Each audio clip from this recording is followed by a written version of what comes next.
అందరికీ నమస్కారం. ఈరోజు మనం కాశీలోని ద్వాదశ ఆదిత్యుల్లో ఒకరైన అరుణాదిత్యుడి గురించి తెలుసుకుందామండి. కశ్యప ప్రజాపతికి కద్రువ, వినత అనే ఇద్దరు భార్యలు ఉన్నారని తెలుసు కదండి. కద్రువకి సర్పజాతి అంతా కూడా సంతానంగా కలుగుతుంది. అలాగే వినతికి పక్షి జాతి సంతానంగా కలుగుతుంది. వినతికి మొదటి సంతానంలో ఉలూకుడు అనే అతను సంతానంగా కలుగుతాడు. కానీ అతను గుణహీనుడైనందున మిగిలిన పక్షులు వానిని రాజ్యభ్రష్టం చేశాయన్నమాట. వినత తన పెద్ద కుమారుడు యొక్క దుస్థితిని చూసి పుత్రుని చూడాలనే కుతూహలంతో పరిపక్వ స్థితికి రాని తన రెండవ అండాన్ని పగలగొట్టిందండి. దాని నుండి అరుణుడు ఉత్పన్నమయ్యాడనమాట.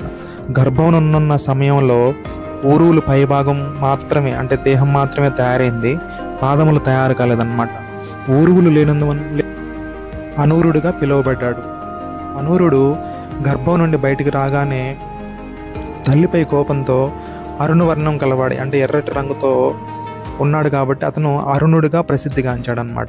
తల్లి తొందరపాటుకు కోపితుడైన అరుణుడు కద్రువ కుమారులను చూచి, అండము పగలగొట్టి నా స్థితికి కారణమైనావు కాబట్టి నీవు సవతియగు కద్రువకు దాసిగా ఉండమని చెప్పి శపించాడండి.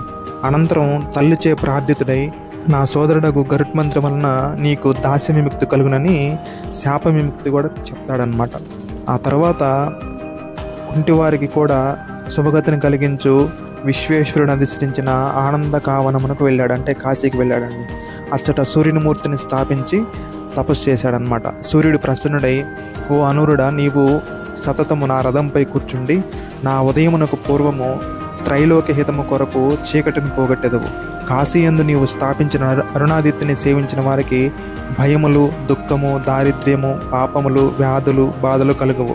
కాశీయందు అరుణాదిత్యుడు మహాదేవునికి ఉత్తరం నందున్నాడండి. ఈ ఆలయానికి చేరుకోవడానికి ఇంతకుముందు వీడియోలో మనం కకోలిక ఆదిత్యుడి గురించి చెప్పినప్పుడు మచ్చోదరి పార్క్ నుంచి కామేశ్వర మహాదేవ్ దేవాలయం దగ్గర నుంచి కూడా ఈ ఆలయానికి చేరుకోవచ్చండి. అలాగే రెండవ మార్గంలో గంగానదిలో పడవ ప్రయాణం చేస్తూ కూడా త్రిలోచన ఘాట్ నుంచి కూడా మెట్ల మార్గంలో పైకి వెళ్ళిన తర్వాత కూడా ఈ ఆలయానికి చేరుకోవచ్చు అనమాట. ఈ ఆలయానికి చేరుకున్న తర్వాత త్రిలోచన మహాదేవ్ ఆలయానికి వెనుక భాగంలో ఒక హనుమంతుని యొక్క విగ్రహం ఉంటుందండి.